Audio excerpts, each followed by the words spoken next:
Have you ever noticed that some of the most thoughtful, interesting people you know don't post anything online?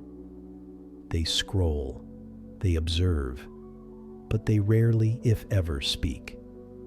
It's not that they have nothing to say. It's that they've already realized something most people don't. See, social media was built around visibility, likes, follows, hearts, the digital applause of our times. It feeds a very old human need to be seen, to be validated, to belong. But not everyone plays that game. Some people, quietly, almost instinctively, step away from the stage, not because they're antisocial, but because they're self-aware. They've started to notice how posting can subtly reshape identity, how the self that lives online isn't really them. It's a version of them that's always performing, always curating, always waiting for approval. These silent observers have learned that when you stop posting, something strange happens. You stop thinking in captions. You stop framing your life as content.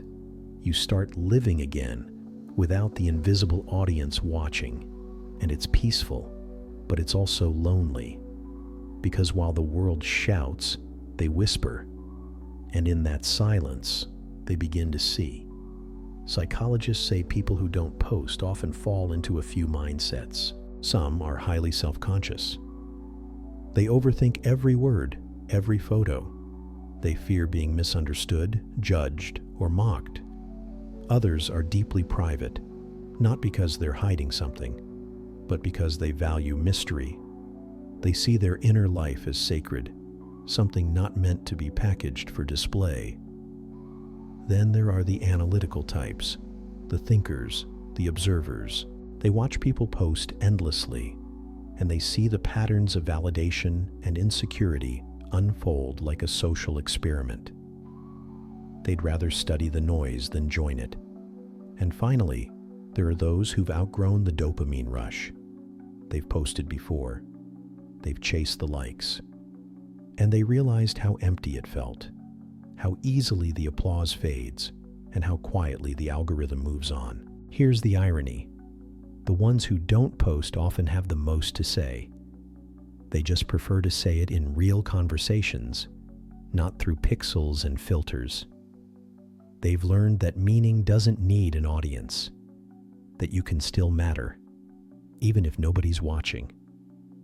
If you're one of them, the quiet ones, you probably understand this feeling, scrolling through a feed full of noise, realizing that everyone's trying to prove something.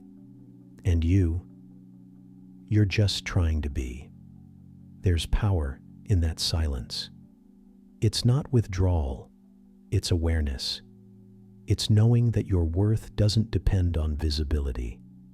So the next time you notice someone who never posts, don't assume they're shy or boring or out of touch. They might just be the most grounded person in the room, the one who no longer needs the world's attention to feel alive.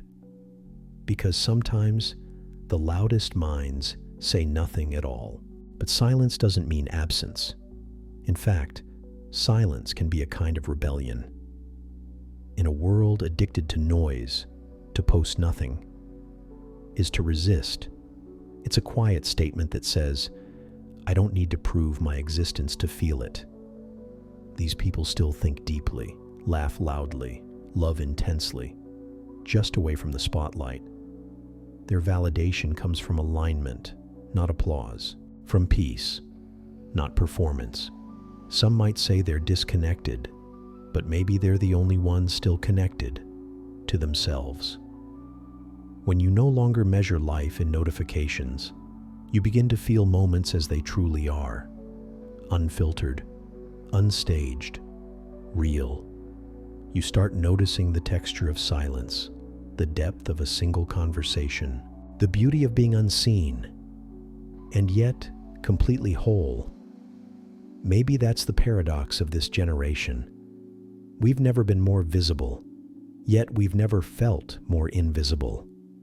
And those who step away from the feed aren't running from the world. They're simply returning to it.